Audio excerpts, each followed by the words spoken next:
لاؤ بھائی، علماء کرام کی طرف میں جا رہا ہوں اور ہم چھوٹی سی گفتگو کر کے پھر اس کے بعد کریں گے انشاءاللہ اس کا اختتام۔ پھر پلاسٹر ہے تو پھر جب آپ وضو کر رہے ہیں تو اس مقام پر چونکہ پانی نہیں پہنچا سکتے تو وہاں پر آپ مسح کر لیجئے۔ اچھا صحیح ہے۔ یہ میک اپ جو ہے خواتین کا، یہ جلد تک پانی پہنچانے میں رکاوٹ ہوتا ہے مفتی عامر صاحب؟ مردوں کا بھی تو پوچھ لیں، مردوں کا مردوں کا بھی ہوتا ہے نہیں ہوتا؟ دونوں کا بتا دیں۔ معصومانہ سوال ہے۔ یہاں دیکھیں کچھ چیزیں ہوتی ہیں جرم دار، اچھا تو وہ یقیناً رکاوٹ بنتا ہے جو حائل ہو جاتی ہے پانی کے جلد تک پہنچنے میں۔ اچھا تو صحیح ہے۔ کچھ چیزیں ایسی نہیں ہوتی ہیں، مثلا بیس وغیرہ جو ہے اس میں پانی رس کر پہنچ جاتا ہے، بلکہ پانی سے وہ خود بیس دھل جاتی ہے، لیکن نیل پولش وغیرہ ہے یہ رکاوٹ بن جاتی ہے، تو لہٰذا یہ وضو کے درمیان حائل ہے اور فقہ حنفی کے مطابق اس سے وضو نہیں ہوگا۔ تو نازک صورتحال تو خواتین کے لیے زیادہ ہوگی نا پھر اس معاملے میں، تو چلیں یہ ٹھیک ہو گیا صحیح۔ یہ ایک سوال آیا، میں پوچھ لیتا ہوں ویسے اس کا جواب کہ وہ روزے کے دوران سگریٹ نوشی کر سکتے ہیں یا نہیں؟ تو اب یہ تو مطلب کیا ہے؟ نہیں کر سکتے، نہیں کر سکتے تو اور کیا اس میں بات؟ یہ تو ایسا ہی سوال ہے جیسے کوئی پوچھے کھانا کھا سکتے روزے میں یا نہیں، یہ اب مجھے نہیں معلوم کہ۔ اچھا عمران مشیر صاحب، اس پہ مجھے ایک چھوٹا سا لطیفہ یاد آیا کہ ایک صاحب ڈاکٹر صاحب کے پاس گئے اور کہا کہ جب بھی میں نہاتا ہوں تو گیلا ہو جاتا ہوں، تو نے کہا تم پانی بند کر کے، نل بند کر کے نہایا کرو۔ تو یہ ظاہر ہے کہ سگریٹ پینا وہ تو بنیادی طور پر ترین بات ہے کہ جس سے روزہ باطل ہوگا، جب آپ منہ سے کوئی چیز اندر لے رہے ہیں حلق تک پورا۔ شاید ایک سوچ پوری ہوگی، پتہ نہیں حلق تک دھواں جاتا ہے نہیں، ایسا کچھ پتہ نہیں، اس لیے سوال پوچھا، مجھے نہیں معلوم۔ خیر احتراماً ان صاحب کا احترام رکھتے ہوئے یہ کہ روزہ باطل ہے۔ ٹھیک ہے، بالکل صحیح ہے۔ مولوی عمران مشیر صاحب، سوال یہ ہے کہ اگر کوئی شخص کسی بالکل جائز شرعی وجہ سے اس پر روزہ ساقط ہے، یعنی علماء کرام اس کی مطمئن ہے کہ ہاں مجھے روزہ رکھنا واجب نہیں ہے، تو ایسے شخص کو ظاہر ہے روزہ نہیں رکھے گا تو کھائے گا پیے گا، ایسے شخص کو پبلک پلیس میں کھانا پینا الاؤ ہے یا نہیں؟ روزہ نہیں بھی ہے، بالکل صحیح ہے نہیں ہے، تو بھی اس کو پبلکلی کھانا پینا ایوائڈ کرنا چاہیے؟ بالکل کرنا چاہیے، تاکہ دوسروں کے لیے وہ ذریعہ نہ بنے اور روزے کے احترام کی حالت میں اور احترام کی وجہ سے دوسروں کے سامنے نہ کھائے بھی بلکہ الگ ہو کے کھائے۔ بے شک اس میں پھر آپ کے اوپر سے روزہ ساقط بھی واجب ہے، لازم ہے کہ رمضان کا احترام کرتے ہوئے کسی کے سامنے روزے کے دوران نہ کھائے۔ صحیح۔ اور جہاں اسلامی قانون نافذ ہوتے ہیں اس طریقے سے اس کو روزہ تو ٹھیک ہے لازم نہیں ہے، لیکن اعلانیہ کھانے پہ پھر سزا بھی عائد ہوتی ہے قید کی۔ اور مولوی عمران مشیر صاحب، یہ غیر مسلموں کے لیے دعا کرنے میں کوئی حرج تو نہیں ہے؟ ضرور کرنی چاہیے، حضور کی ساری امت کے لیے۔ آقا علیہ الصلوۃ والسلام کے سامنے ایک جنازہ گزرا اور وہ غیر مسلم کا تھا، تو آقا کی آنکھوں میں آنسو، کاش ہمیں یہ جذبہ پیدا، اور سیدنا علی المرتضیٰ کو فرمایا ایک موقع پہ کہ اے علی رضی اللہ تعالیٰ عنہ، لَأَن يَهْدِيَ اللَّهُ بِكَ رَجُلًا وَاحِدًا خَيْرٌ لَكَ مِنْ حُمُرِ النِّعَمِ، کہ آپ کی وجہ سے ایک بندے کو ہدایت مل جائے، یہ سرخ اونٹوں سے اس وقت کی سب سے قیمتی سواری سمجھی جاتی تھی، اس سے بھی بہتر ہے۔ اور ایک روایت میں فرمایا کہ دنیا اور دنیا میں جو کچھ ہے اس سے بہتر ہے۔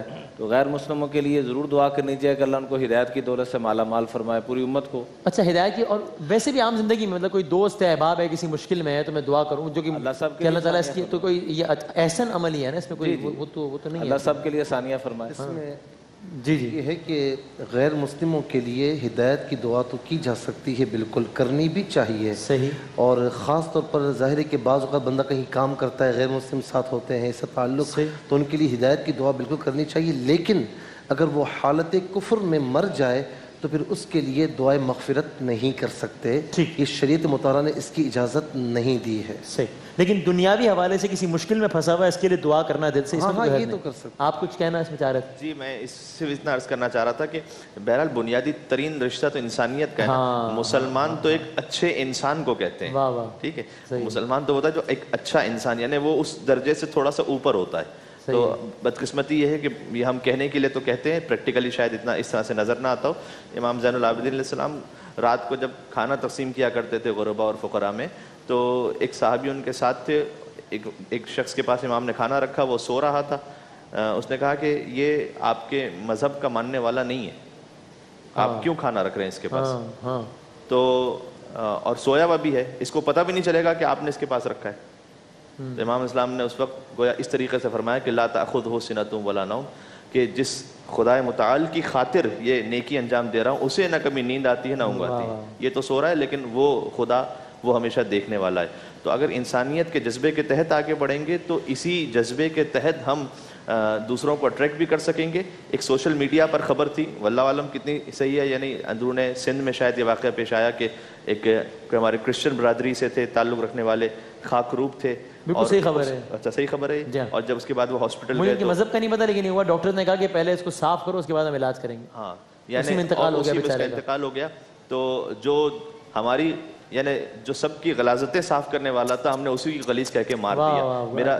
میرا سر شرم سے جھک گیا تھا اس وقت. بلکہ مسلمان کا عمل تو انسانیت کے حوالے سے غیر مسلم کے ساتھ بھی ایسا ہونا چاہیے کہ وہ اٹریکٹ ہوں اور دین اسلام سے متاثر ہوں. چاہیے جگہ کہ آپ کا عمل ایسا ہو کہ وہ اور زیادہ دور بھاگے. میرے مصطفیٰ علیہ السلام کی پوری حیات طیبہ آپ دیکھیں کہ دشمن آتا بلکہ سر کاٹنے کے لیے آتا لیکن جب آپ کی بارگاہ میں آتا تو سر دینے کے لیے تیار ہو جاتا. سبحان اللہ. کلیئر جو ایک بڑا آپ نے اچھا سوال کیا ہے, اس کو میسیج بھی بنا لیا جائے کہ مذہب محبت کی تعلیم دیتا ہے, نفرت کی نہیں دیتا. کوئی بھی مذہب, کیا بات ہے, کوئی بھی مذہب. لہٰذا مذہب کے نام پہ جو نفرت پھیلاتے ہیں وہ شاید مذہب کا مس یوز کرتے ہیں. مذہب انسانیت کی تعلیم دیتا ہے, مذہب اخلاق کی تعلیم دیتا ہے. مذہب کے نام پہ غیر انسانی سلوک, مذہب کے نام پہ غیر اخلاقی رویے, کسی کی انسلٹ کرنا, کسی کو کی تحقیر کرنا, یہ سب مذہب کے منافی ہے. سبحان اللہ. بلکہ وسیم بھائی اس میں ایک چھوٹا سا واقعہ عرض کرنا چاہوں گا کہ عبداللہ ابن عمر رضی اللہ تعالیٰ عنہما جب گوشت بناتے گھر میں تو پوچھتے کہ ہمارا جو یہودی پڑوسی ہے کیا اس کے لیے بھیجا ہے؟ تو پوچھا جاتا وہ یہودی ہے اور آپ یہ کیا کہہ رہے ہیں؟ فرمایا یہودی بھی ہے تو پڑوسی بھی تو ہے ہمارا.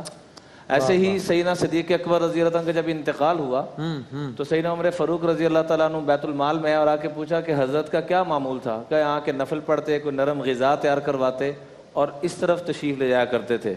وہی عمل انہوں نے کیا. جب گئے کافی دور جا کر تو ایک جھونپڑی نظر آئی, وہاں ایک اندھا آدمی اور چہرے پہ بڑے بڑے پھوڑے. تو جا کے اس کو جب سلام لیا, کھلانا شروع کیا تو کہنے لگے ایک تو آئے 2 دن کے بعد ہو, دوسرا بھول بھی گئے ہو. تو کہنے لگے, رو پڑے سیدنا عمر فاروق رضی اللہ تعالیٰ عنہ, روتے کہنے لگے کہ وہ صدیق اکبر آیا کرتے تھے, میں عمر فاروق ہوں. تو عمر فاروق رضی اللہ عنہ کا نام سن کے بڑے بڑے بادشاہ کامتے تھے, وہ بابا کام گیا اور روتے کہنے لگا کہ مجھے سب سے پہلے کلمہ پڑھاؤ. غیر مسلم کے پاس اتنا عرصہ جاتے رہے اور اس کو یہ بھی نہیں بتایا کہ میں کون ہوں, اور اس کو اپنے عمل کے, اور جب سنا تو سب سے پہلے کلمہ پڑھ لیا. تو مطلب ایک بڑا واضح اس پہ پیغام. اللہ والوں کی باتیں بڑی عجیب و غریب ہوتی ہیں. یہ جو روزے کے حوالے سے آیا نا کہ میں سامنے کھا پی سکتا ہوں یا نہیں اگر حضور ہو, تو مجھے ایک واقعہ یاد آیا کہ ایک مجوسی جو ہے اس کا لڑکا ماہ رمضان میں باہر کھا پی رہا تھا تو اس نے اسے تماچا مارا. اچھا, کہ تو شرم نہیں آتی, مسلمانوں کا روزہ تو سب کے سامنے کھا رہا ہے. اس کے بعد اس مجوسی کا انتقال ہوا تو اسے کسی نے جنت میں ٹہلتے ہوئے دیکھا. تو اس سے پوچھا کہ تو مجوسی تھا, مسلمان نہیں تھا. اس نے کہا کہ اس عمل کی برکت سے اللہ رب العالمین نے مجھے موت سے پہلے اسلام عطا فرما دیا. تو اسی لیے رمضان کا احترام بہت ضروری ہے. اور آخری بات عرض کروں گا بطور میسج بھی کہ غیر مسلموں کے ساتھ کیا رویہ ہونا چاہیے بطور انسانیت. فضیل بن عیاض کہیں سے گزر رہے تھے رحمۃ اللہ تعالیٰ علیہ, تو لوگوں نے شکایت کی کہ یہ گانے والا ہر وقت گاتا رہتا ہے, ہمیں تنگ کرتا ہے, تو اس کے لیے بد دعا فرمائے. اچھا, تو کہا کہ میں دعا کرتا ہوں تم لوگ آمین کہو. تو انہوں نے دعا پتہ کیا کی, یا الہ العالمین جس طریقے سے تو نے اس کو یہاں پر خوشی عطا فرمائی ہے اس کو آخرت کی بھی خوشی عطا فرما. کہا کہ حضور کیسی دعا کر رہے ہیں. اسی وقت وہ شخص آیا روتا ہوا اور آپ کے ہاتھ اور اس نے اسلام بھی قبول کیا اور ہر چیز سے, ہر گناہوں سے توبہ کر لی. تو ہمیں ایسا رویہ اختیار کرنا ہے کہ لوگ دین اسلام سے قریب آئیں نہ کہ دور ہوں. جزاک اللہ, سبحان اللہ. بہت بہت نوازش چاروں علماء کرام کو, بہت بہت شکریہ.